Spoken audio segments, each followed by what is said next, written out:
Hi, welcome back to another video. Today's is all about music.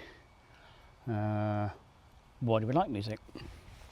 What is it about music that makes us feel happy or feel sad? What's the first song you remember listening to? What's the first album you bought?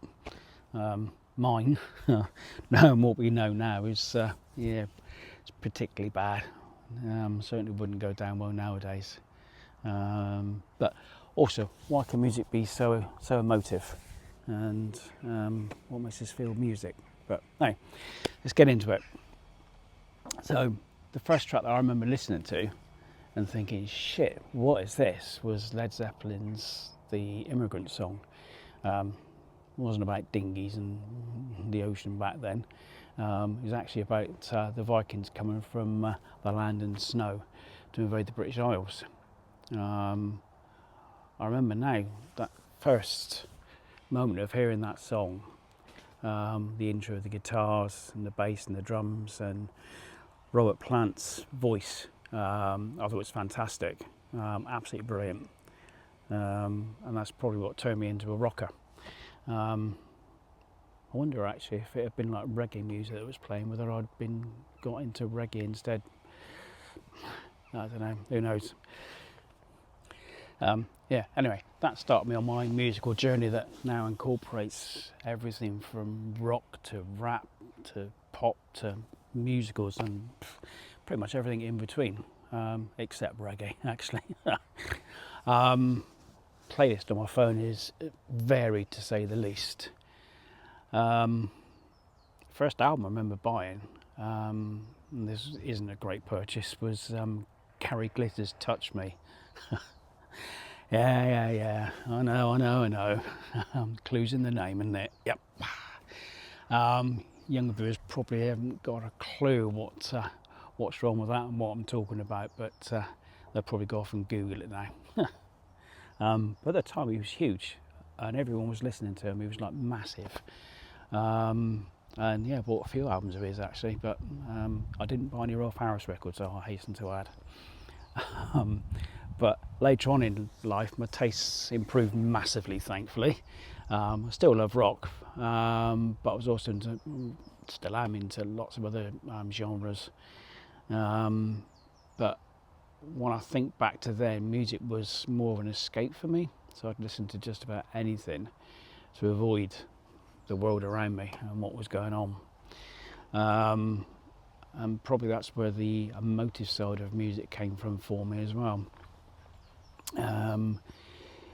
Music certainly has the ability to affect our moods. It can cheer you up, it can make you sad, it can bring back memories of all sorts of things. But isn't it odd that generally someone who you've never met and are never likely to meet ever can write words and lyrics and stuff that can have a profound effect on you?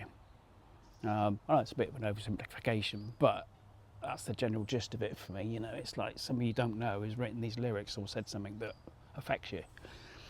I mean, I can listen to tracks now and I'm instantly taken back to a different time and a different place. Sometimes good, sometimes bad, but it's always got a memory attached to it.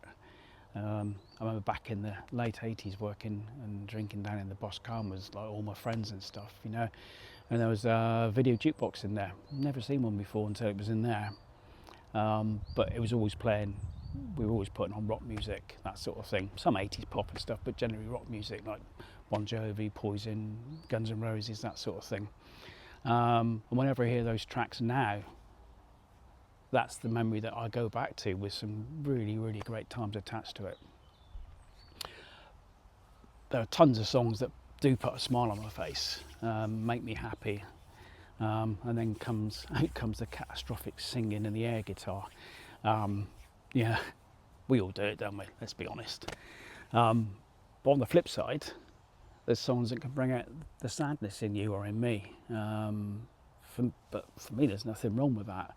I truly believe that we should all remember the good times, the sad times, the bad times, because they've made us who we are right now. It's why we're here now, aren't it?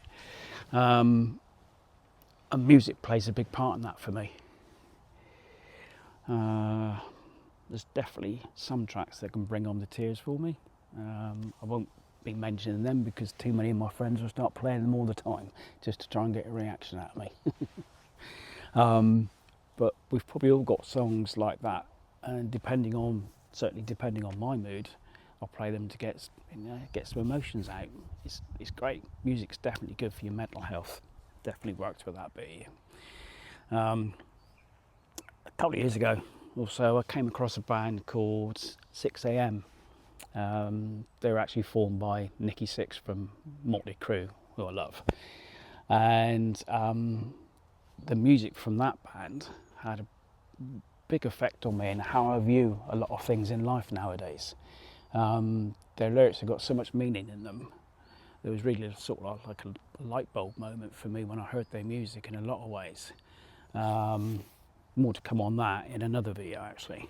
But check out their stuff, see what you think, especially the album This Is Gonna Hurt. That was a real turning point for me, that album. Anyway, I digress. I think what I want to say is that for me, and I hope for you, music is such a big thing, and I can't imagine not having it to listen to or to watch, because again, with videos, they can have a similar sort of effect, can't they? When September ends, for example, Green Day, brilliant track for me. What's your first memory of music? What was your first album? What does it mean to you? I don't know why I'm pointing.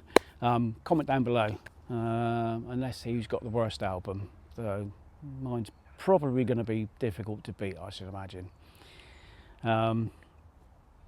But like I say, just a quick chat on music. It means a lot of things, a lot of different things to everybody, doesn't it? But you know, we're all guilty of listening to somebody else's music and going, "What is that? Why the hell are you listening to that?" But at the end of the day, that's what they like, isn't it?